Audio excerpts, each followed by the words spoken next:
মাও জেডং, যিনি কমিউনিস্ট চায়নার প্রতিষ্ঠাতা, তিনি 1949 সাল থেকে 1976 সাল পর্যন্ত চায়নাতে রাজত্ব করেছে। তার রাজত্ব বা শাসন আমলে 3 থেকে 7 কোটি মানুষের মৃত্যু দায়ী ছিলেন তিনি, যেটা মানব ইতিহাসে যে কোনো নরপিশাচ এমনকি হিটলারের চেয়েও বেশি। আজকের এই এপিসোডে আমি আপনাদের মাও জেডংয়ের বিষয়ে কিছু অজানা তথ্য বা ফ্যাক্টস বলবো। 1 নাম্বার, মাও জেডংয়ের জন্ম হয়েছিল 1891 সালে চায়নার হুনান প্রভিন্সের শাওশান নামের একটা ছোট গ্রামে। তার বাবা একজন কৃষক ছিল। 2 নাম্বার, মাও জেডং তার জীবনকালে 4 বার বিয়ে করেছিল। তাকে প্রথমবারের জন্য বিবাহ করানো হয়েছিল 14 বছর বয়সে, যদিও এর প্রতি তার কোনো মত ছিল না। মাও জেডং এর 10 জন পুত্র ছিল বা সন্তান ছিল।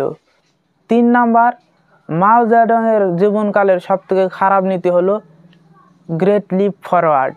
এই নীতির আধারে মাও জেডং তাদের দেশ চায়নাতে এগ্রিকালচারাল বুস্ট আর ইন্ডাস্ট্রিয়াল বুস্ট করতে চেয়েছিল, কিন্তু তার এই নীতি এত এক্সট্রিমভাবে ফেল হয় যে এটার ফলে চায়নাতে একটা মহামারী বা ফেমিনের সৃষ্টি হয়।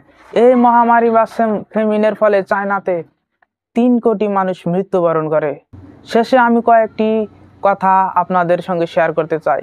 আর কথাগুলো হলো যে মাও জেডং যদিও চায়নার জন্য কোনো ক্ষেত্রে একদম নেগেটিভ ছিল, কিন্তু তার কিছু কাজ রয়েছে যেটার জন্য চায়না আজ চায়না হতে পেরেছে। যেমন কি মাও জেডং কিং ডাইনেস্টির পর প্রথম লিডার যিনি সম্পূর্ণ চায়নাকে একত্রিত বা ইউনিফাই করেছিল।